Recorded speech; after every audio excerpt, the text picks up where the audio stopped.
Students, तो आप सभी को मेरा यूट्यूब चैनल एसएमएस क्लासेस 10 के पे स्वागत है। तो मैं आज आप लोगों को जो हिंदी का बचा हुआ क्वेश्चन था क्लास 10 का पहला चैप्टर श्रम विभाजन और जाति प्रथा, जिसके लेखक बाबा साहेब भीमराव अम्बेडकर जी हैं, तो उसमें जो सब्जेक्टिव का बचा हुआ क्वेश्चन था आज मैं आपको सेकेंड वीडियो के माध्यम से कराने जा रहा हूँ। इससे पहले वाले वीडियो आप लोग जरूर जाकर के देखिएगा, उसमें मैंने theory with question answer objective and subjective के साथ करा रखा है। तो आज मैं पार्ट 2 वीडियो आपके सामने प्रस्तुत करने का प्रयास करता हूं। तो चलते हैं, क्वेश्चन अगला क्या कर रहा है। इसमें 2-3 क्वेश्चन बचा हुआ है, इसको करवा देते हैं। क्वेश्चन क्या कर रहा है कि लेखक आज के उद्योगों में गरीबी और उत्पीड़न से भी बड़ी समस्या किसे मानता है, यानी और क्यों। यानी आज के जमाने में जो गरीबी और जो दर्द होता है या शरीर में चोट लगने पर उससे भी ज्यादा महसूस किस में होता है। जब आप किसी उद्योग में काम करने के लिए जाते हैं या एक राज्य से दूसरे राज्य में काम करने जाते हैं, तो उस वहां पे जो आपके साथ भेदभाव किया जाता है उसके बारे में अम्बेडकर जी करें लिखने के लिए ना। आप देखते हो ना, छोटे के साथ व्यवहार किया जाता है, अमीरों के द्वारा गरीबों को सताया जाता है। या आप किसी उद्योग में जाते हो तो वहां पे मालिक आपसे काम करवाता है 12 घंटा 14 घंटा, लेकिन रुपया नहीं देता है उसके मुताबिक ना। उसमें भी वो सबसे बड़ी समस्या है, तो उसके बारे में समझने का प्रयास करते हैं। तो देखिए क्वेश्चन, इसका आंसर हो जाएगा, लिखेंगे लेखक गरीबी और आंसर हम लिखेंगे लेखक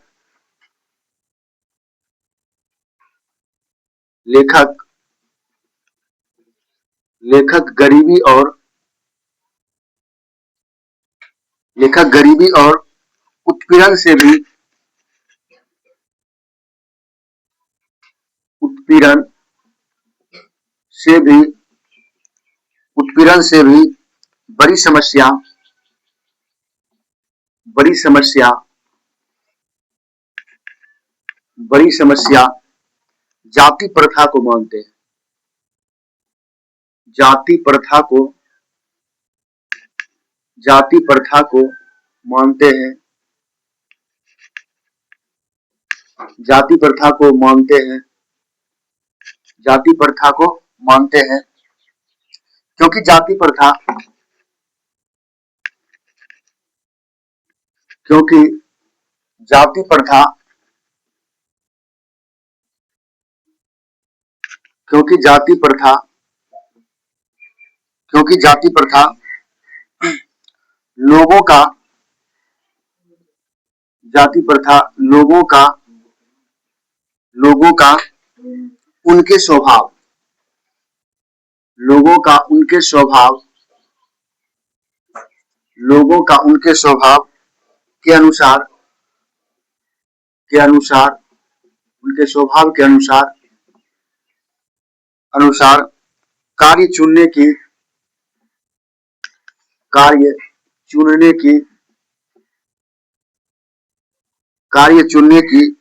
अनुमति नहीं देती है। अनुमति नहीं देती है। क्या नहीं देती है? अनुमति नहीं देती है। अनुमति नहीं देती है। ठीक है बाबू, देखो यहाँ पे सबसे बड़ी बात, घृणा की बात यह है कि लोग क्या करते हैं, लेखक गरीबी और उत्पीड़न से भी बड़ी समस्या जाति प्रथा को मानते हैं। किसको मानते हैं? जाति प्रथा को। यानी अभी देखोगे यूपीएससी का रिजल्ट आया, ठीक है, उसमें देखो यूपीएससी का रिजल्ट है, उसमें जो एससी एसटी और ओबीसी जो व्यक्ति हैं, उसमें जो थ्योरी का कॉपी होता है, जो आप लिखते हो, रिटन कॉपी में बहुत अच्छा नंबर आया है जो एससी एसटी ओबीसी वाले व्यक्ति थे। लेकिन इंटरव्यू में क्या किया गया है? इंटरव्यू में भेदभाव किया गया है। इंटरव्यू में एससी एसटी ओबीसी वाले जितने भी व्यक्ति, उसको 120 या 130 से ज्यादा नंबर नहीं दिया गया है। जबकि जनरल कोटे वाले जो व्यक्ति होते हैं, जिसमें ब्राह्मण जी आते हैं या बहुत सारे जो आते हैं, उसमें क्या किया गया, उसको किसी का 200 है, किसी को 190 है, इस तरह से इंटरव्यू में नंबर दिए गए। तो वहां पे जातिवाद किया गया है। यूपीएससी जैसे बड़े एग्जामों में जातिवाद किया जाता है, ये बड़ी समस्या है। तो वही अम्बेडकर जी इसको क्या कर रहे हैं, बहुत विनम्रता के तौर पे देखते हैं। ठीक है, तो वही कहा यहाँ पे कि लेखक गरीबी और उत्पीड़न से भी बड़ी समस्या जाति प्रथा को मानते हैं, क्योंकि जाति प्रथा लोगों का उनके स्वभाव के अनुसार कार्य चुनने का अनुमति नहीं देती है। कार्य चुनने का क्या नहीं देती है? अनुमति नहीं देती है। यही कारण है, समझ रहे हैं। तो उसको क्या करता है, उसके ऊपर आप जो कह सकते हो, उसको कार्य चुनने, काम करने का अनुमति नहीं देती है, यही कारण है। ठीक है, तो इसका आंसर सटीक सही हो जाएगा। चलते हैं अगले प्रश्न की ओर। अगला प्रश्न क्या हो सकता है? तो अगला प्रश्न बाबू हो जाएगा आपका, अगला प्रश्न होगा लेखक पाठ में लेखक ने लेखक ने पाठ में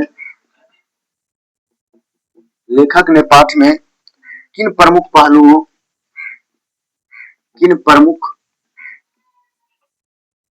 किन प्रमुख पहलुओं किन प्रमुख पहलुओं से जाति प्रथा से जाति प्रथा से जाति प्रथा को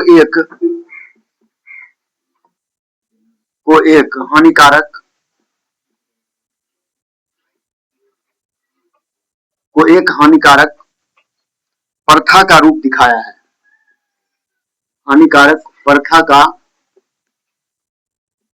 रूप दिखाया है। प्रथा का रूप दिखाया है। देखिए बहुत सुंदर सा क्वेश्चन है। यानी कह रहा है कि लेखक ने पाठ में किन प्रमुख पहलुओं से जाति प्रथा को एक हानिकारक प्रथा के रूप में बताया। इस पाठ में लेखक बोलते हैं कि जाति प्रथा को किस तरह से हानिकारक बताया गया, किस तरह से वो समाज के लिए हानिकारक है, किस तरह से वो समाज के लिए क्या है, एक तरह से मतलब पीड़ा है ना, दर्द है। तो देखते हैं इसका आंसर क्या होगा। इसका आंसर लिखेंगे, इसका आंसर बाबू लिखेंगे इस पाठ में लेखक ने इस पाठ में लेखक ने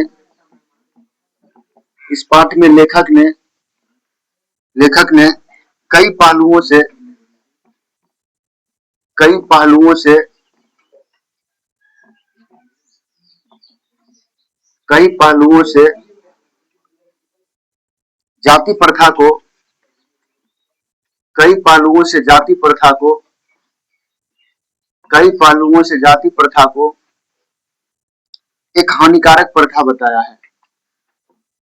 एक हानिकारक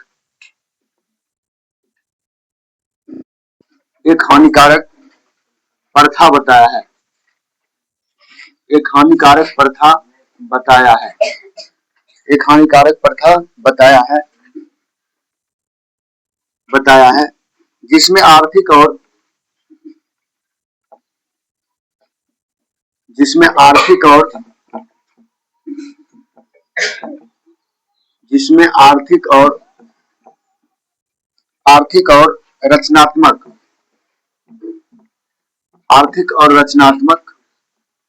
और रचनात्मक पहलू सबसे प्रमुख है। आर्थिक और रचनात्मक पहलू सबसे क्या प्रमुख है, सबसे क्या है बाबू, प्रमुख है। यानी समझिएगा क्या कर रहे हैं ये जो थे। यानी इस पाठ में श्रम विभाजन और जाति प्रथा पाठ में जो है लेखक कई पहलुओं से जाति प्रथा को क्या बताया, हानिकारक प्रथा बताया है जिसमें आर्थिक और रचनात्मक पहलू सबसे ज्यादा है ना, सबसे क्या प्रमुख है। यानी आर्थिक पहलू क्या होता है, सबसे ज्यादा गरीबी ना, गरीबी जो होता है आदमी को क्या करता है, धीरे धीरे वो उसको मान लीजिए जितना भी अपराध हो रहा है, अभी मान लीजिए अमेरिका और ईरान के बीच लड़ाई चल रही है, वो क्या क्यों हो रहा है, कभी सोचे हो। वो एक देश दूसरे देश से अमीर बनना चाहता है, वो सोच रहा है कि कौन सा जो देश होगा अपने अपने देश को अमीर बनाने के चक्कर में क्या कर रहा है, लड़ाई कर रहा है। अभी बताओ हर हजारों लाखों की संख्या में आदमी मारे जा रहे हैं, वो सब एक दूसरे में सोच रहा है कौन पावरफुल है, हम तो हम ना, इसके लिए वो क्या हो रही है, लड़ाई हो रही है। वो सोच रहा है कि मेरा हर जो एरिया है, चाहे वो हथियार का एरिया हो, चाहे वो मिनरल की समस्या हो, जैसे आप लोग कहते हो, और नवीकरणीय संसाधन जैसे पेट्रोल गैस ना, ये सब पे उसका अधिकार। अमेरिका सोचता है मैं इसका क्या करूं, दुनिया में प्रचार करूं, दुनिया में मेरा क्या हो, नेटवर्क बने इस व्यापार में। और वो सोच रहा है ईरान का राइट मेरा बने। इसी के बीच में क्या हो रहा है, और लड़ाई चल रहा है, और कोई लड़ाई नहीं है, ठीक है। माइंड रूप से अभी सब दुनिया जो सब एक दूसरे जो दुनिया है वो सब शक्तिशाली बनने के चक्कर में लड़ाई हो रही है। वो सबसे बड़ा पहलू क्या, आर्थिक और रचनात्मक सोच सबसे बड़ा, मानसिक जो होता है विडंबना, ये सबसे बड़ी क्या है, घातक है। लेखक यही दो बात जो होता है आर्थिक और रचनात्मक पहलू को सबसे प्रमुख माना, ठीक है। एक लास्ट प्रश्न है इस चैप्टर का, और इससे पहले वाले वीडियो में मैं करवा चुका हूं। एक लास्ट प्रश्न है, सच्चे लोकतंत्र की स्थापना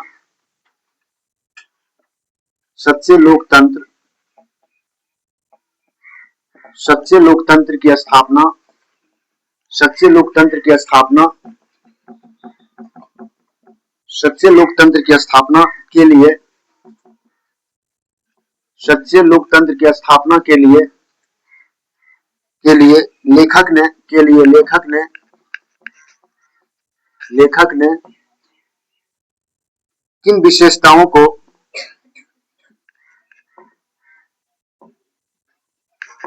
किन विशेषताओं को